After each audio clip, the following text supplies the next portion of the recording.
Hello नमस्कार साथियों, GCP science classes में आपका हार्दिक अभिनंदन है। और उम्मीद कर रहे हैं कि आप लोगों की बोर्ड एग्जाम की तैयारी अच्छी चल रही होगी। और जैसा कि आज हम आरंभ करने वाले हैं चैप्टर नंबर 3, जिसका नाम है विद्युत चालन। क्लियर।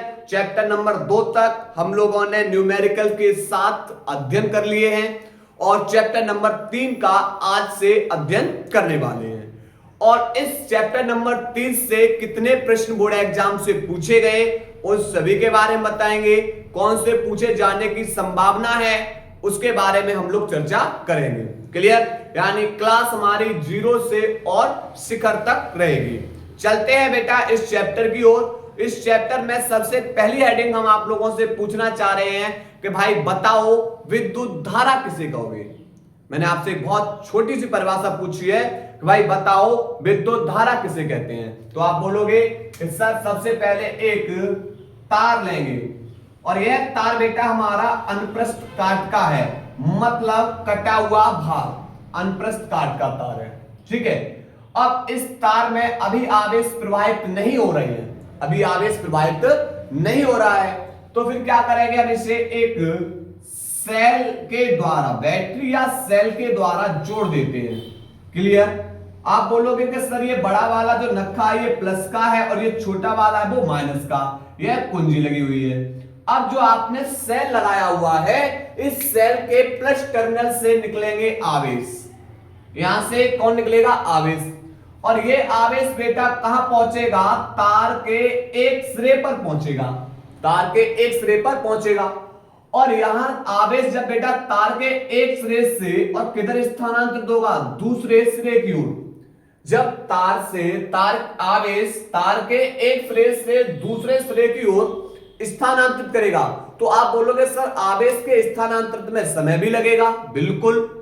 तो आवेश के प्रवाह में जो समय लग रहा है उसी को तो हम क्या बोल रहे हैं, उसी को तो हम बोलेंगे विद्युत धारा। क्या बताया कि भैया जो आवेश के प्रवाह में एक सिरे से दूसरे सिरे तक जब जा रहा है तो उसके प्रवाह में जो समय लग रहा है उसी को तो हम क्या बोल रहे हैं, विद्युत धारा। यानी परिभाषा क्या दोगे, किसी अनुप्रस्थ किसी चालक के अनुप्रस्थ काट में से आवेश प्रवाह की दर को हम क्या कहते हैं, विद्युत धारा।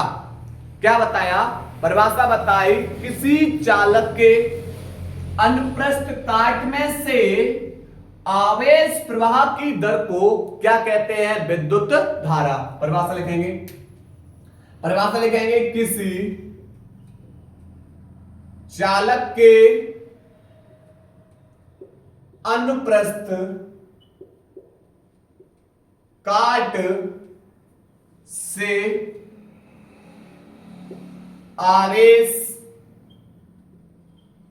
प्रवाह की दर को विद्युत धारा कहते हैं। क्लियर। क्या कहते हैं, विद्युत धारा। अब मैंने मान लिया कि इस चालक में t समय में कितना आवेश प्रवाहित हो रहा है, q आवेश प्रवाहित हो रहा है। माना इस चालक में से बेटा t समय में q आवेश प्रवाहित हो रहा है, तब विद्युत धारा I बराबर क्या हो जाएगा, q अपॉन t। तो लिखेंगे यदि चालक में से t समय में q आवेश प्रवाहित हो तब विद्युत धारा I बराबर बेटा क्या हो जाता है, q अपॉन t। अर्थात सीधा बोल देंगे कि आवेश प्रवाह की दर को हम क्या बोलते हैं, विद्युत धारा। क्लियर। अब बात करेंगे बेटा यहां पर इसकी राशि की, बात करेंगे यहां पर किसकी, इसकी राशि की। आप बोलोगे कि सर यह राशि कैसी है, तो यह राशि कैसी बेटा, अदिश। कैसी राशि है, अदिश। लेकिन आप बोलोगे कि सर धारा में तो प्रवाह में दिशा आती है, धारा के प्रभाव में क्या आती है, दिशा। कैसे कि भैया दो तार लिए, एक तार ये रहा, दूसरा तार ये रहा, इस तार में 5 एम्पियर की धारा बह रही है और इस तार के अंदर 2 एम्पियर की धारा बह रही है। इन्हें बेटा एक संधि पर जाके हमने जोड़ दिया, एक संधि पर हमने इनको क्या कर दिया, जोड़ दिया, दोनों तारों को एक जगह जोड़ दिया। जोड़ने के बाद फिर बेटा एक तार बना दिया और इस तार से धारा कितनी प्रवाहित हो रही है, यहां पर इससे धारा प्रवाहित हो रही है 7 एम्पियर की। तो आप बोलोगे कि सर इसके अंदर तो देखो ये दिशाएं हैं, ये दिशा है कि नहीं है, कि भैया 5 एम्पियर धारा इधर से आ रही है, 2 एम्पियर धारा इधर से आ रही है, दोनों मिला के बेटा 7 एम्पियर धारा इधर जा रही है।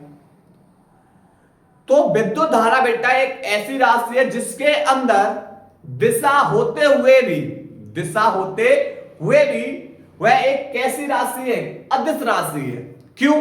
क्योंकि बेटा यहां पर ये वाले बेटा इसलिए अदिश राशि है क्योंकि यह बेटा वेक्टर सदिश के नियम का पालन नहीं करती है। सदिश राशि बेटा, सदिश राशि में जो वेक्टर नियम के योग का फॉर्मूला क्या होता है, r बराबर अंडर रूट में a square plus B square plus 2ab cos theta. Clear? a square plus B square plus 2ab cos theta. यहां पर थीटा बेटा जो भी एंगल हो, थीटा बराबर जो भी एंगल हो। क्लियर? तो बेटा ये वेक्टर योग के नियम का पालन नहीं करती है और जब वेक्टर योग के नियम का पालन नहीं करेगी तो यह राशि कैसी हो जाएगी, अदिश।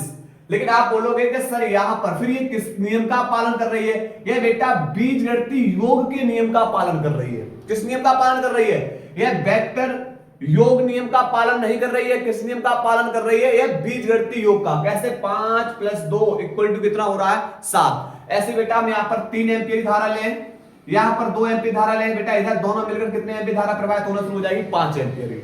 तो ये बीजगणितीय योग के नियम का पालन कर रही है, इसलिए इस राशि को कैसा बोला गया है, अदिश राशि। कैसा बोला गया है, अदिश राशि। ठीक। उसके बाद तो पहला पॉइंट ये क्लियर हो गया कि भैया एक कैसी राशि है, अदिश राशि। अब बात करेंगे इसका मात्रक। तो इसका मात्रक एक को हमें दिखाई दे रहा है, देखो आवेश का मात्रक क्या है, कूलम,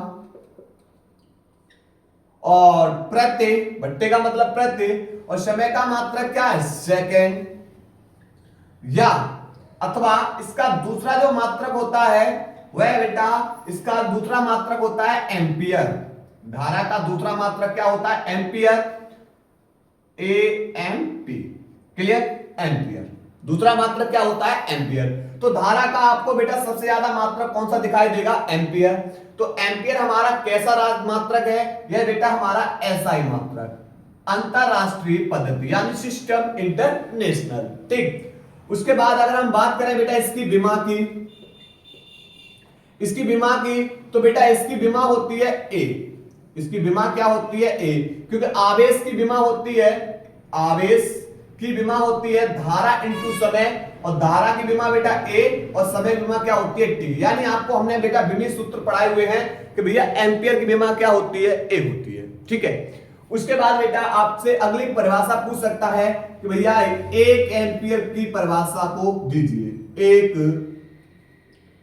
एम्पियर की परिभाषा को समझाइए। 1 एम्पियर की परिभाषा, चलो समझते हैं 1 एम्पियर की परिभाषा कैसे देंगे। अब यहां पर बेटा जो परिभाषा पूछी है वो सीधी विद्युत धारा की नहीं पूछी है, आपसे पूछिए 1 एम्पियर की परिभाषा, मतलब उसके मात्रक की परिभाषा। क्योंकि बोर्ड एग्जाम के अंदर अब कहानी बेटा थोड़ी सी बदल चुकी है, आपसे ये अब नहीं पूछता है कि भाई डायरेक्ट, वो उसके मात्रक की परिभाषा पूछना शुरू कर दिए है। क्लियर?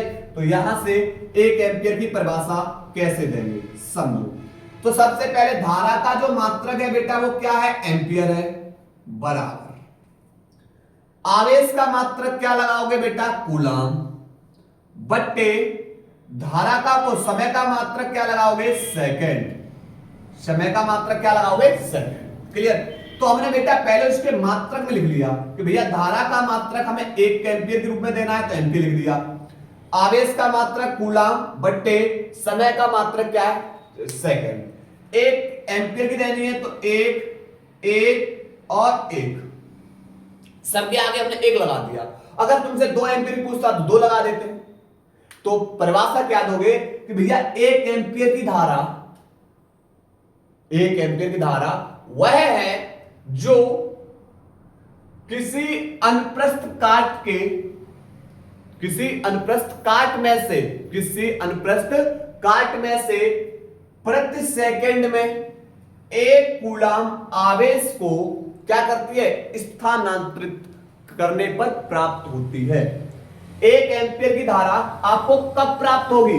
1 एम्पीयर धारा आपको मैंने पूछा कब प्राप्त होगी? जब इस अनुप्रस्थ काट से, जो ये आपका अनुप्रस्थ काट है, चालक के अनुप्रस्थ काट से प्रति सेकंड में, यानी प्रति सेकंड का मतलब 1 सेकंड में 1 कूलाम आवेश के स्थानांतरित करने पर, 1 कूलाम आवेश के क्या करने पर, स्थानांतरित करने पर, यानी प्रति सेकंड किसी चालक में, किसी चालक के अनुप्रस्थ काट में से प्रति सेकंड यदि 1 कूलाम आवेश स्थानांतरित हो रहा हो तो उस चालक में प्रवाहित धारा कितनी होगी?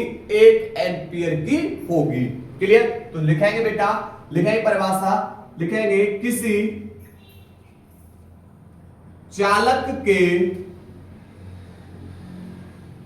अनुप्रस्थ काट से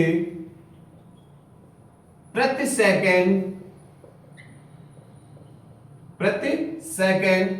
1 कूलाम आवेश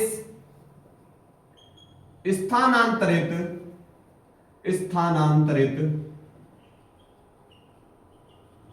हो रहा है तो चालक में प्रवाहित धारा 1 एम्पीयर की होगी, 1 एम्पीयर की होगी। क्लियर? नोट करिए बेटा इस टॉपिक को, उसके बाद आगे चल रहे हैं, नोट करो। इसके बाद बेटा अगली परिभाषा, जिसका नाम है बेटा धारा घनत्व। बोर्ड एग्जाम के अंदर यह परिभाषा पूछी जाती है आपसे 1 नंबर से और 2 नंबर के बीच में, 1 नंबर से 2 नंबर के बीच में परिभाषा पूछी जाती है कि भाई किसे कहते हैं धारा घनत्व। तो आप बेटा कोई भी चालक ले लीजिए, उस चालक के किसी बिंदु पर, मैंने मान लिया आप कोई भी चालक ले लीजिए और उस चालक के किसी बिंदु पर प्रति एकांक क्षेत्रफल के अभिलंबवत होकर गुजरने वाली धारा को हम क्या कहते हैं? धारा घनत्व। मैंने मान लिया कि यह आपका बोर्ड बेटा क्या है? चालक है। यह बोर्ड क्या है? चालक है। और चालक पे बेटा, इस चालक पर कहीं पर भी बिंदु ले लीजिए, इस बोर्ड का क्षेत्रफल कितना है? तो मैंने मान लिया बोर्ड का क्षेत्रफल क्या है? A है। और इसके अभिलंबवत होकर गुजरने वाली जो धारा होगी उसी को हम क्या बोलते हैं? धारा घनत्व। क्लियर? इसके अभिलंबवत या तो बेटा बाहर या इधर अंदर, मतलब अभिलंबवत होकर गुजरने वाली जो धारा होगी उसी को हम क्या बोलेंगे? धारा घनत्व। जैसे एक चित्र को समझते बेटा, यहां से हल्का सा समझो।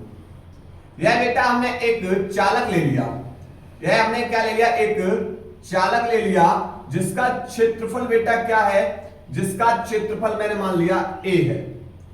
इसका क्षेत्रफल क्या है? A है। क्लियर?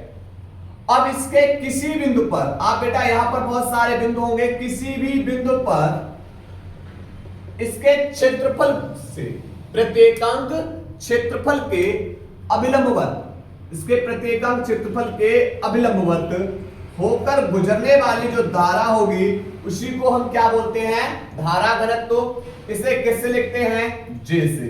किससे लिखते हैं? J से। क्लियर? तो यहां पर मैंने मान लिया जो चालक है उस चालक का क्षेत्रफल A है तथा उसमें जो प्रवाहित धारा है वो प्रवाहित धारा बेटा कौन है, आई है, प्रवाहित धारा कौन है हमारी, आई है, तब फॉर्मूला J बराबर I अपॉन A, J बराबर बेटा क्या होगा, J बराबर I अपॉन A। क्लियर। अब मैं बात करेंगे बेटा राशि की, तो आप बोलोगे सर यह एक सदिश राशि है, कैसी राशि है, सदिश राशि। दूसरा, अगर मैं बात करूंगा इसके मात्रक की, तो इसका मात्रक, एक तो बेटा धारा का मात्रक क्या होता है, एम्पियर,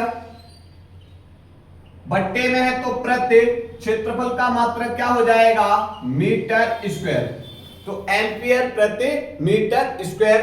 अगर मैं बात करें इसकी विमा की, तो आप बोलोगे कि सर इसकी विमा जो धाराई विमा होती है A बट्टे, और यहां पर क्षेत्रफल की विमा होती है L, और इसके ऊपर स्क्वायर है। क्लियर, क्योंकि दूरी की विमा क्या होती है, दूरी की विमा क्या होती है L, पर यहां पर इसके ऊपर स्क्वायर है, तो 2 बार। ठीक है, अब ये 2 प्लस के ऊपर जाके किसका हो जाएगा, माइनस का, अर्थात A L, और L पे पावर कितना हो जाएगा, -2। ठीक है, ये इसकी विमा की बात कर ली। तो अब बात लिखेंगे इसकी परिभाषा की, तो परिभाषा लिखेंगे किसी चालक के किसी बिंदु पर, किसी चालक के किसी बिंदु पर प्रति एकांक क्षेत्रफल के अभिलंबवत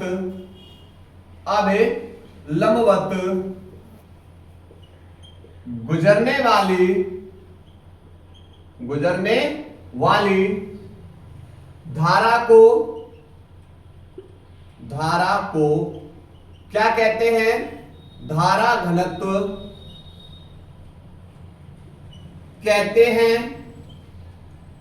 इसे J से प्रदर्शित करते हैं। क्लियर, यह हमारी बेटा परिभाषा किसकी हो चुकी, धारा घनत्व की। अब मैं बात करें बेटा, ये चलो अभिलंबित धारा की दिशा होगी, इसमें पृष्ठ की दिशा बेटा, तो ये बेटा हमारा कौन हो जाएगा, पृष्ठ की दिशा, ये हमारे बेटा इस पृष्ठ की दिशा। ठीक है, यहां से इस तरीके से आप बेटा पृष्ठ की डायरेक्शन को इस तरीके से बना लोगे। ठीक, तो इसके अभिलंबवत बेटा जो धारा गुजरेगी, पृष्ठ के अभिलंबवत जो धारा गुजरेगी उसी को हम क्या बोलते हैं, धारा घनत्व। और इसमें बेटा यहां पर ये बेटा इसके बीच में एंगल कितना होगा, तो आप बोलोगे कि सर इसके बीच में जो एंगल है वो कितना है, थीटा है। कितना एंगल है, थीटा है। क्लियर, तो नोट करिएगा बेटा, इसको नोट करिएगा।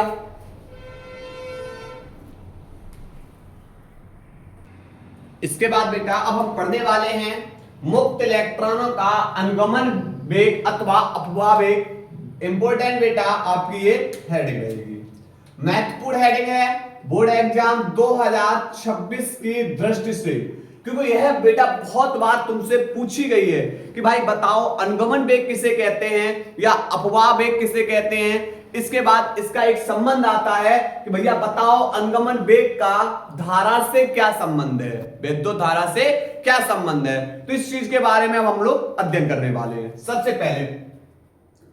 पहले क्या करेंगे, आप एक तार को लीजिए, अनप्रस्थ काट का तार लेंगे। बिल्कुल आपने ले लिया बेटा अनप्रस्थ काट का तार। इसका एक सिरा बेटा नाम दे दिया A और दूसरा सिरा नाम दे दिया हमने B। क्लियर, ये अनप्रस्थ काट का तार है। अब इस तार की बेटा कुछ ना कुछ लंबाई होगी, आप बोलोगे G, मैंने L लंबाई का एक चालक तार लिया।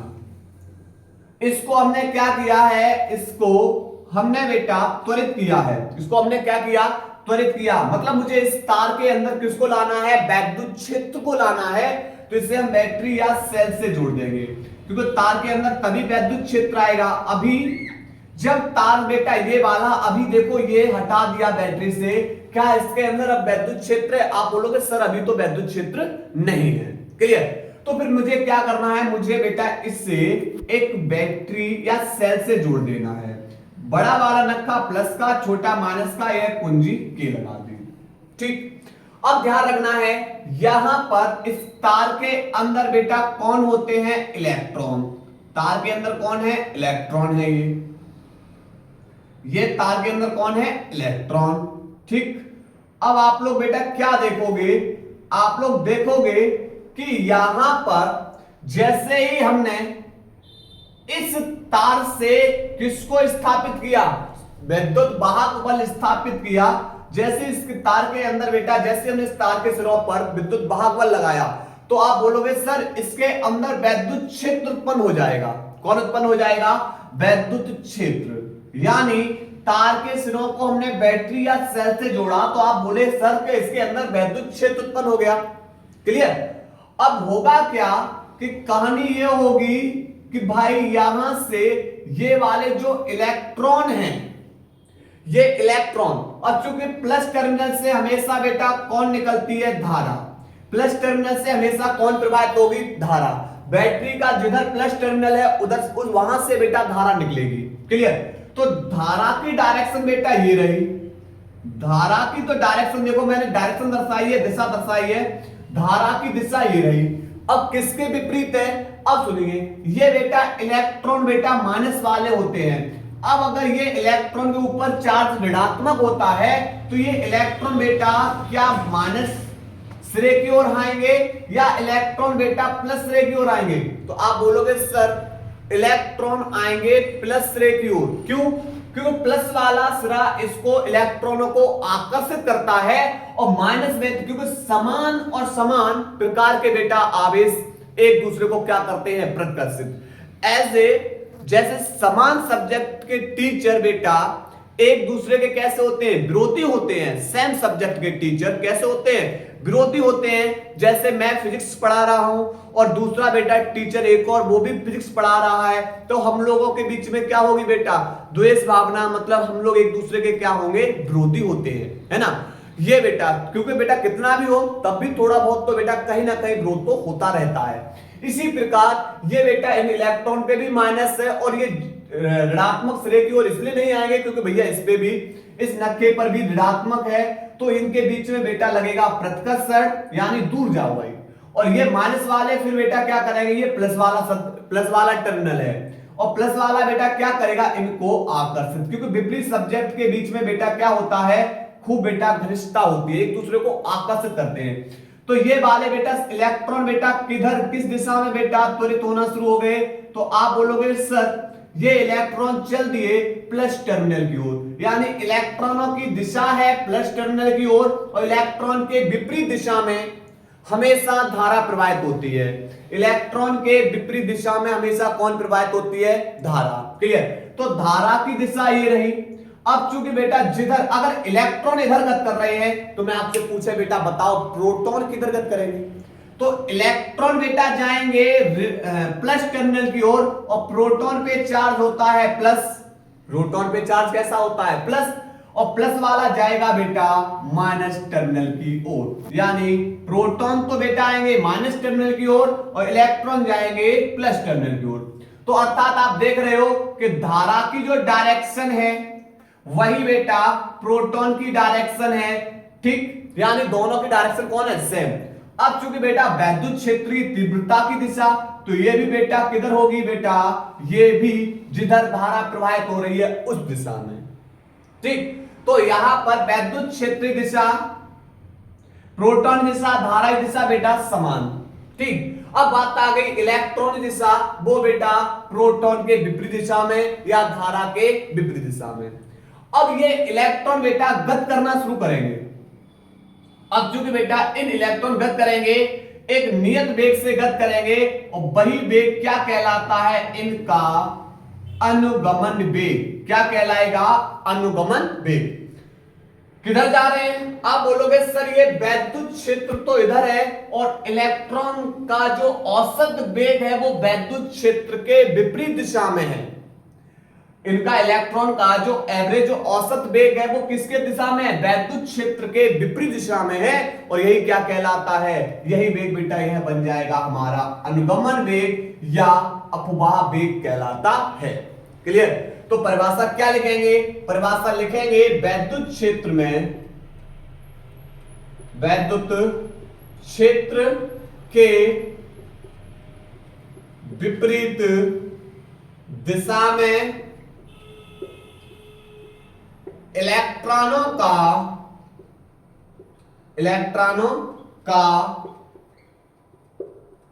औसत वेग अनुगमन या अपवाह वेग कहलाता है। इसे वीडी से प्रदर्शित करते हैं।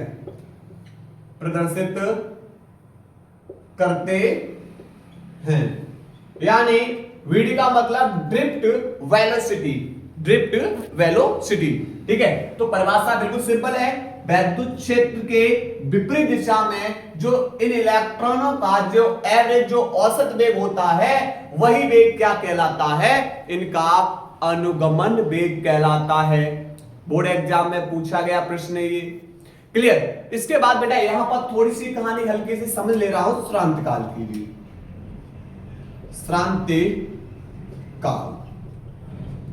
श्रांति काल बेटा किसे कहते हैं?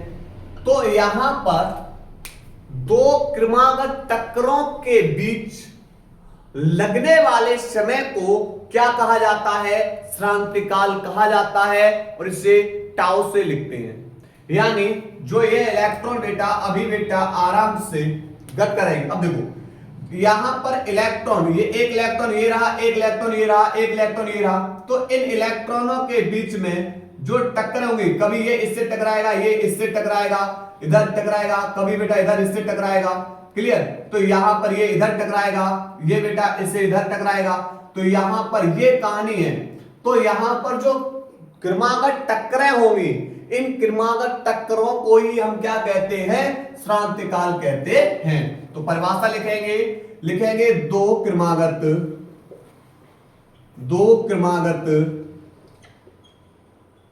टक्करों के बीच समयांतराल को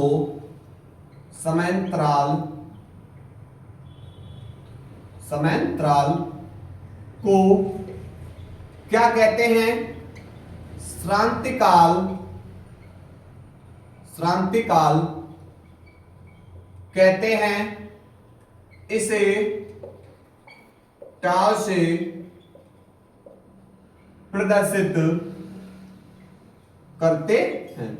क्लियर? तो दो क्रमागत टक्करों के बीच जो समय अंतराल होगा उसी को हम क्या बोलते हैं? श्रांति काल। अब अगली हेडिंग हम बेटा जो पढ़ने वाले हैं वह बहुत ही वेरी इंपॉर्टेंट 3 नंबर की आती है। अनुगमन वेग तथा विद्युत धारा में संबंध। नोट करिए बेटा इसको।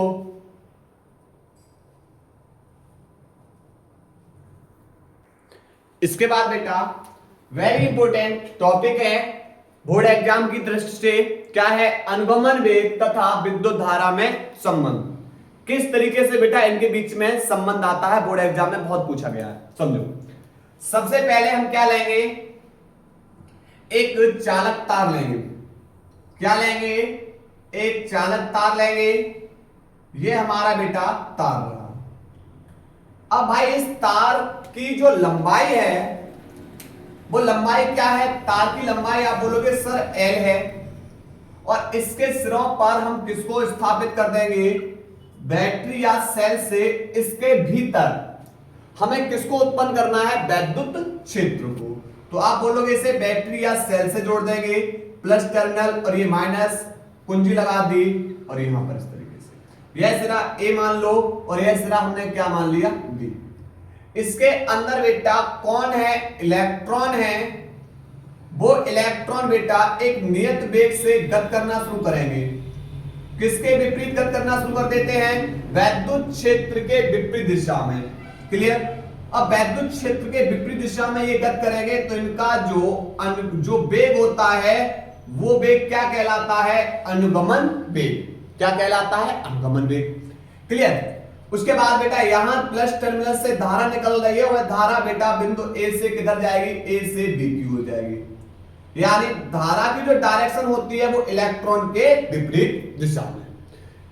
अब मैंने मान लिया कि इस चालक तार की जो लंबाई है उस लंबाई पर कितने इलेक्ट्रॉन है, तो आप बोलोगे उस लंबाई पर जो इलेक्ट्रॉनों की संख्या है वो कितनी मान ली मैंने, n है। तार की एकांक लंबाई पर इलेक्ट्रॉनिक संख्या मैंने मान ली कितनी है, n है, क्यों भाई यहां पर इलेक्ट्रॉन है।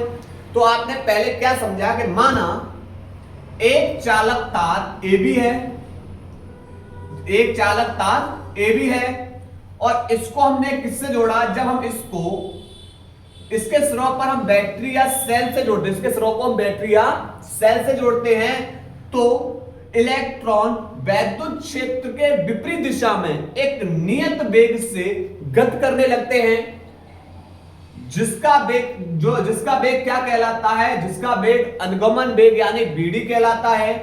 इस चालक तार की लंबाई L है तथा इसमें प्रवाहित धारा क्या है, I है। तब यहां पर बेटा सबसे पहले हम यह समझेंगे कि इस प्रत्येकांक लंबाई के तार में मुक्त इलेक्ट्रॉनों की संख्या, तो लिखेंगे प्रति एकांक लंबाई के तार में मुक्त इलेक्ट्रॉन की संख्या। आप बोलोगे सर इसकी संख्या मैंने मान ली कि n है, ये केवल हमने तार की लंबाई पर बताया है। किस पे बताया, लंबाई पे।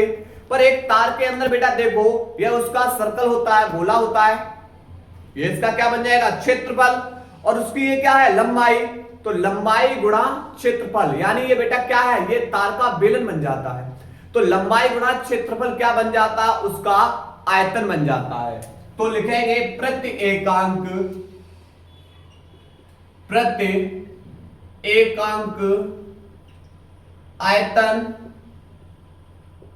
आयतन पर मुक्त इलेक्ट्रॉन की संख्या यानी कैपिटल N बराबर। अब आप लोग देखोगे बेटे इसका आयतन क्या होता है, आयतन का मतलब यहां पर ये इसका क्षेत्रफल है, ये इसका क्या है, क्षेत्रफल, और ये इसकी क्या है, लंबाई। तो लंबाई गुणा क्षेत्रफल, उसका क्या बन जाता है, उसका बन जाता है आयतन, और उसमें उपस्थित इलेक्ट्रॉनों की जो संख्या होगी वही क्या बन जाएगी, प्रत्येकांक आयतन पर मुक्त इलेक्ट्रॉनों की संख्या। हमने क्या बताया, जो तार का यहाँ पर जो क्षेत्रफल और गुणा लंबाई उसका आयतन होगा, और उस पर उपस्थित जो भी इलेक्ट्रॉनों की संख्या होगी वही तो बन जाएगी प्रत्येकांक आयतन पर मुक्त इलेक्ट्रॉनों की संख्या। अब इलेक्ट्रॉन की संख्या दे रखी हो तब विद्युत आवेश। अब जब भी बेटा किसी चालक तार पे इलेक्ट्रॉनों की संख्या दे रखी हो तो आवेश बेटा हम निकाल सकते हैं Q बराबर यहां पर कैपिटल N इंटू में E, क्योंकि पूरे आयतन पर बेटा हमने बताना है। तो N का मान, कैपिटल N का मान निकाला N, L इंटू में A, और इंटू में बेटा कौन है E। तो यहां पर हमने बेटा क्या निकाल लिया, हमने निकाल लिया आवेश कितना है। इस आवेश के कारण चालक में उत्पन्न धारा, आवेश के कारण प्रवाहित धारा, और धारा I बराबर क्या होता है, I बराबर होता है Q अपॉन T। I बराबर क्या होता है, Q अपॉन T। तो आप बोलो सर हमने इस आवेश को निकाला है, यहां पर लगा देंगे। तो I बराबर बेटा Q का मान लगाएंगे N E A इंटू में L बट्टे। अब T की कहानी समझ रहे, T हमारा क्या है, समय है, T समय है, और हमें पता है कि आपको जब वेग दे रखा है, क्या दे रखा है, वेग दे रखा है, उसकी दूरी दे रखी है कि भैया कितनी दूरी पर बेटा जाना है, तो हम यहां से समय निकाल सकते हैं। क्या होता है कि चाल बराबर दूरी बट्टे समय, चाल बराबर क्या होता है, दूरी बट्टे समय, हमें पता है। लेकिन समय बराबर क्या हो जाएगा, समय को चाल की जगह भेज दो, चाल को समय की जगह, तो समय बराबर हो जाएगा दूरी बट्टे चाल। तो यहां पर T बराबर दूरी कितनी है, तो आप बोलोगे ये जो तार की लंबाई है यही तो क्या हो जाएगी, दूरी। तार की लंबाई उसकी दूरी बट्टे चाल, किस चाल से चल रहे हैं, किस वेग से चल रहे हैं, बीडी से। तो बीडी, इस टी का मान बेटा उठाओ और यहां लगा दो। तो टी बराबर बेटा क्या लगाओगे, टी बराबर एल अपॉन बीडी। तो एल से बेटा एल क्या हो जाएगा, कैंसिल, बीडी को ऊपर भेज दो। तो आई बराबर N E A B D, I बराबर बेटा क्या निकलेगा, N E A B D. और यही हमारा क्या है, यही हमारा बीडी अनुगमन वेग है और आई धारा है, इसमें संबंध। क्लियर। तो लिखेंगे इस चित्र के बारे में थोड़ा सा लिख लेंगे। लिखेंगे माना एल लंबाई तथा ए क्षेत्रफल का एक चालक तार है जिसके सिरों पर विभवांतर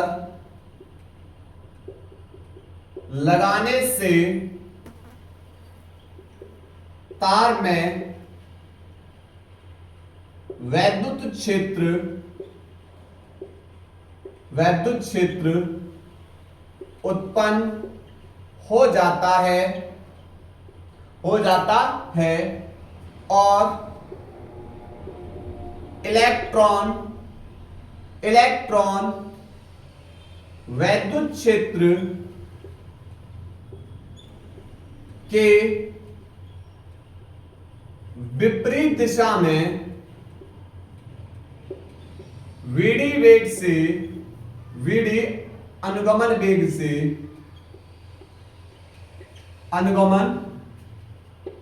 से गति करने लगते हैं। उसके बाद बेटा फिर इस चीज को नोट कर लेना है, ठीक। अगर मैं यहीं से बेटा एक क्वेश्चन और पूछूं क्या, कि भैया बताओ अनुगमन वेग तथा वैद्युत धारा में संबंध। यहीं पे एक क्वेश्चन और पूछूं कि अनुगमन वेग और वैद्युत धारा में संबंध बताइए। तो पहले इसको नोट कर लीजिए, उसके बाद तब समझा रहे हैं। नोट करिए बेटा। इसके बाद समझने वाले हैं अनुगमन वेग तथा धारा घनत्व में संबंध। भाई अनुगमन वेग और धारा घनत्व में क्या संबंध है, तो हमें पता है कि J बराबर क्या निकाला था फॉर्मूला, I अपॉन A। यही था धारा घनत्व का फॉर्मूला, J बराबर I अपॉन A। लेकिन हमें पता है कि यहां पर जो धारा का फॉर्मूला निकाल के आए हैं वो निकाल के आए I बराबर NEABD। I बराबर क्या है, I बराबर है NEABD। तो यहां पर लगा दो बेटा J बराबर, I की जगह किसको लगाओगे, I की जगह इस मान को लगाएंगे NEABD बट्टे A। तो आप बोलो सर A से तो A कट गया, तो J बराबर बेटा क्या बनेगा, NEBD। J बराबर क्या है, NEBD। अब मैं आपसे पूछना चाहेंगे इसके अंदर कौन सी चीज क्या है, तो I आप बोलोगे सर यह तो हमारा वैद्युत धारा है, N क्या है, मुक्त इलेक्ट्रॉनों का घनत्व है, A अनुप्रस्थ काट का क्षेत्रफल, अनुप्रस्थ काट का क्षेत्रफल, VD हमारा क्या है, अनुगमन वेग। इसी प्रकार यहां पर J क्या है, धारा घनत्व। उसके बाद और तो बेटा आप सब चीज पता ही है, क्लियर। तो नोट करिएगा बेटा, इसको नोट करिए।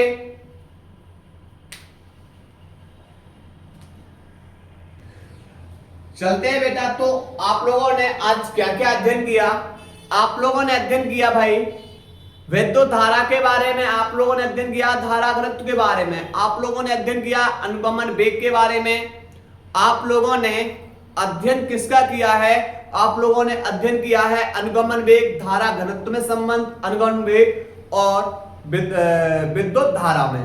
आज आप लोगों से मैं कुछ क्वेश्चंस पूछ रहा हूं, कमेंट बॉक्स में इसके आंसर जरूर देने हैं। क्लियर? सबसे पहले धारा घनत्व की विमा, धारा घनत्व की विमा। तो पहला बेटा क्वेश्चन आप लोगों को बेटा कमेंट बॉक्स में बताना है कि आप लोगों ने जब क्लास ली थी तो आपने क्या सीखा, क्या बताया था धारा घनत्व की विमा क्यों।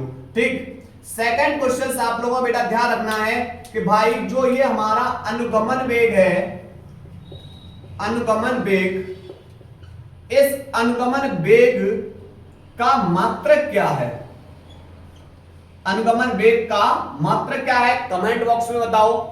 ठीक है। तीसरा क्वेश्चन आप लोगों के सामने रहेगा और वो क्वेश्चन आप लोगों के सामने रहेगा कि भाई आपने जो विद्युत धारा पढ़ी है उस विद्युत धारा का एसआई मात्रक।